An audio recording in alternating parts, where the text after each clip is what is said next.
और जब मोदी जी कहा था कि एथेनॉल में लाभ 20%, तो आंदोलन हो रहा कि नहीं एथेनॉल न चली, केवल शुद्ध पेट्रोल चली।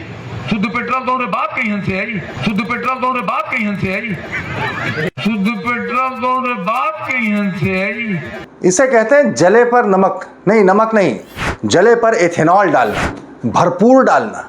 जी हाँ, एक तरफ जनता हैरान है E20 एथेनॉल से क्या असर पड़ रहा है, क्या नहीं पड़ रहा है। सरकार के दावे अपनी तरफ, जनता की आशंकाएं अपनी तरफ, विपक्ष के आरोप अपनी तरफ। इन सब के बीच में मोदी सरकार के सांसद, बीजेपी के सांसद अगर इस भाषा में संबोधित करने लगे कि क्या शुद्ध पेट्रोल तुम्हारे बाप के घर से आएगा, तो जरा आप समझ लीजिए कि क्या इसे अहंकार की इंतहा नहीं कहेंगे। वैसे भी क्या किसी भी सभ्य समाज में इस तरह की भाषा के उपयोग की इजाज़त दी जा सकती है?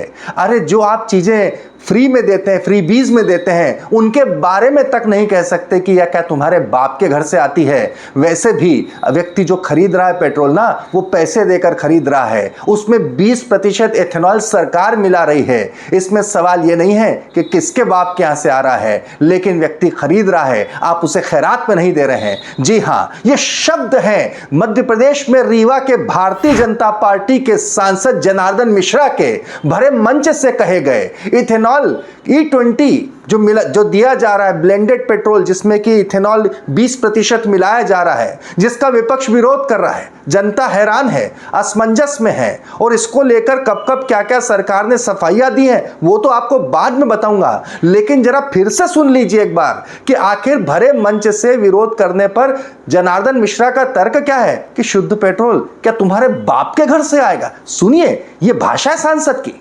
और जब मोदी जी कहा था कि एथेनॉल में लाभ 20%, तो आंदोलन हो रहा कि नहीं एथेनॉल न चली, केवल शुद्ध पेट्रोल चली। शुद्ध पेट्रोल तो बात कहीं से आई, शुद्ध पेट्रोल तो बात कहीं से आई, शुद्ध पेट्रोल तो बात कहीं से आई। अब अंदाजा लगा लीजिए आप। जी हाँ, आपको बताता हूं कि ये कहां हुआ था प्रोग्राम। वैसे बता दूं, मैं हूं भुवनेश सेंगर, देख रहे हैं आप द लपेटा। वाकई मुझे जब ये वीडियो आया तो मुझे हैरानी हुई कि आखिर प्रधानमंत्री अपने सांसदों को कम से कम संसदीय बोर्ड की बैठक में इथेनॉल ब्लेंडेड पेट्रोल के बारे में, जनता में अवेयरनेस लाना है, जागरूकता लाना है, तो कम से कम भाषा की संयत्ता की समझाइश तो दी गई होगी। वरना इस तरह की भाषा का अगर उपयोग सांसद करेंगे तो आप सोच लीजिए कि जनता के मन मस्तिष्क पर क्या प्रभाव पड़ेगा उसका। वो भी जिस कार्यक्रम में बोल रहे थे, तस्वीर देख लीजिए, मध्य प्रदेश के उप मुख्यमंत्री राजेंद्र शुक्ला वहां मौजूद थे। कार्यक्रम तो दूसरा ही था। कार्यक्रम था दरअसल रीवा में, रीवा से भोपाल और रीवा से कोलकाता की नई उड़ानों के उद्घाटन का। रीवा के एयरपोर्ट पर यह कार्यक्रम हो रहा था। इस कार्यक्रम में वहां के सांसद जनार्दन मिश्रा भी मौजूद थे।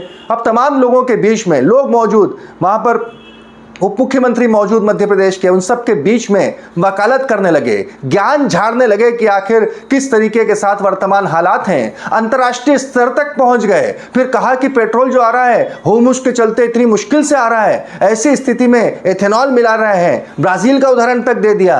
लेकिन फिर यह भी कह गए, अंदर के भीतर की कुत्सित भावनाएं शब्दों में जब बयान हुई तो कह गए कि शुद्ध पेट्रोल क्या तुम्हारे बाप के यहां से आता है। उन्होंने क्या कुछ कहा, जरा एक बार फिर से आपको सुनाता हूं, क्योंकि पूरे संदर्भ में सुन लीजिए, लेकिन उसके बाद बने रहिएगा। सांसद जी, आपको बताऊंगा कि सवाल यह नहीं है कि पेट्रोल तुम्हारे बाप के यहां से आता है। पेट्रोल तो बहुत पहले से आ रहा था। बात केवल यहां तक की नहीं, आपने तो गिना दिया कि भारत में उपयोग का केवल 20% पेट्रोलियम पर होता है, बाकी 80% आयात होता है। तो फिर जरा आयात के संदर्भ में भी सुन लीजिए कि डोनाल्ड ट्रंप के अमेरिका के दबाव में किन देशों से आपने आयात नहीं लिया। और तो और जिस एथेनॉल मिश्रित पेट्रोल के चलते आप ही की सरकार के मंत्रालय, आप ही की सरकार के मंत्री नितिन गडकरी ने संसद में क्या माना है, पेट्रोलियम मंत्रालय ने क्या माना है, यह बताऊंगा। लेकिन जरा मंत्री जी का ज्ञान सुन लीजिए, भाषा सुन लीजिए, भाषा की मर्यादा। मंत्री जी नहीं, सांसद जी का ज्ञान सुन लीजिए, भाषा सुन लीजिए, भाषा की मर्यादा सुन लीजिए। आज दुनिया में सर्वाधिक रोजगार, नौकरी नहीं, रोजगार अगर कहां उपलब्ध हो रहे हैं तो वही देश के नाम हिंदुस्तान। आज सबसे कम अगर महंगाई कहां है, पूरे दुनिया में महंगाई है। ए भाई हल्ला न करत होगा, सुने देंगे कहती। आज सबसे कम अगर कहां महंगाई है पूरे देश दुनिया में, तो वो देश है हिंदुस्तान। आज आत्मनिर्भर बनने की ओर देश बढ़ रहा है। हम 600 करोड़ के बम निर्यात करत रहन, आज 38,000 करोड़ के हवाई सैनिक सामान निर्यात कर रहे हैं। या गैस में और तेल में यह देश 20% हमारे यहाँ तेल होते है, 80% विदेश से ले ही थे। ओहू में इस समय लड़ाई छिड़ गए है, होरमुज बंद है और पंचे हूती वाले और बंद कर दी नहीं थे। 18,000 किलोमीटर के चक्कर लगा के तेल मिलल लाग।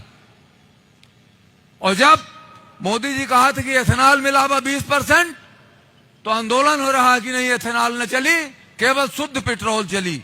शुद्ध पेट्रोल तो हमारे बाप कहीं से आई, शुद्ध पेट्रोल है ये नहीं है देश में, तो कहां से आई? आज विरोध हो रहा है एथेनॉल के। 100% ब्राजील बनावत है एथेनॉल, पूरे ब्राजील के ये डीजल पेट्रोल गाड़ी एथेनॉल से चल रही है। ऑटोमोबाइल वाले कह रहे हैं कि नहीं, हम इंजन हमारे पास है, कोनो दिक्कत नहीं है और एथेनॉल से गाड़ी चलावे वाली क्षमता है हिंदुस्तान में। हिंदुस्तान के गाड़ी एथेनॉल से चल सकती हैं। लेकिन लोग कहते नहीं एथेनॉल न बनावा, एथेनॉल न बनावा तो पेट्रोल कहां से आवे, डीजल कहां से आवे? जनार्दन मिश्रा जी, आप जिसे कह रहे हैं कि पेट्रोल क्या आपके बाप के यहाँ से आता है? हर व्यक्ति एक कंज्यूमर है, कंज्यूमर उसका दाम चुकाता है। अगर मैं पेट्रोल के दाम चुका रहा हूं तो मुझे पेट्रोल मिलना चाहिए। और मुझे अगर दूसरी तरफ कभी आप ही की पार्टी के परिवहन मंत्री, जो इथेनॉल मंत्री बने हुए नितिन गडकरी ने कहा था कि जब इथेनॉल ब्लेंडेड पेट्रोल मिलना शुरू हो जाएगा तो पेट्रोल 30 से 40 रुपए लीटर सस्ता हो जाएगा।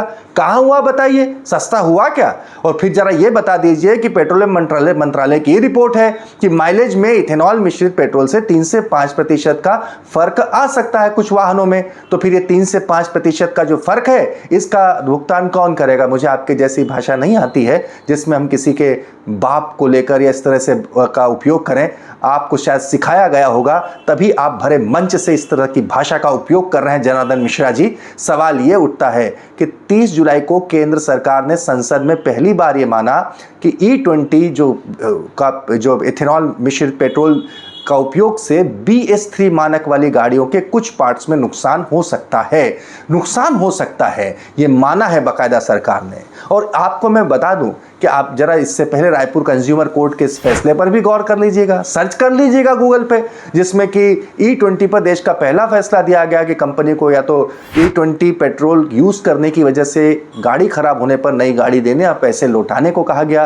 रायपुर कंज्यूमर कोर्ट का ये फैसला है, ये बहस का विषय बना हुआ है। सवाल यह है कि ऑप्शन होना चाहिए किसी कंज्यूमर के पास में, आप भाव चाहे जो भी रखें, लेकिन अगर मैं पेट्रोल के पैसे दे रहा हूं तो मुझे पेट्रोल मिलना चाहिए। E20 पेट्रोल के पैसे दे रहा हूं तो मुझे E20 पेट्रोल मिलना चाहिए। दोनों के दामों में फर्क होना चाहिए, ये बात बहुत स्पष्ट होनी चाहिए। लेकिन यहाँ इस तरह की बातों पर विचार करने, जनता को इस तरह से जागरूक करने, जनता की बातों को सुनने, जनता की बातों को तवज्जो देने, इन तमाम बातों की बातें तो दूर, ऊपर से मौजूदा भारतीय जनता पार्टी सरकार के सांसद भरे मंच से कह रहे हैं कि क्या शुद्ध पेट्रोल तुम्हारे बाप के यहाँ से क्या आता है क्या? आप क्या सोचते हैं? सांसद रीवा के सांसद जनार्दन मिश्रा के इस भाषा के प्रयोग से, इस बयान से कमेंट करके हमें जरूर बताइए।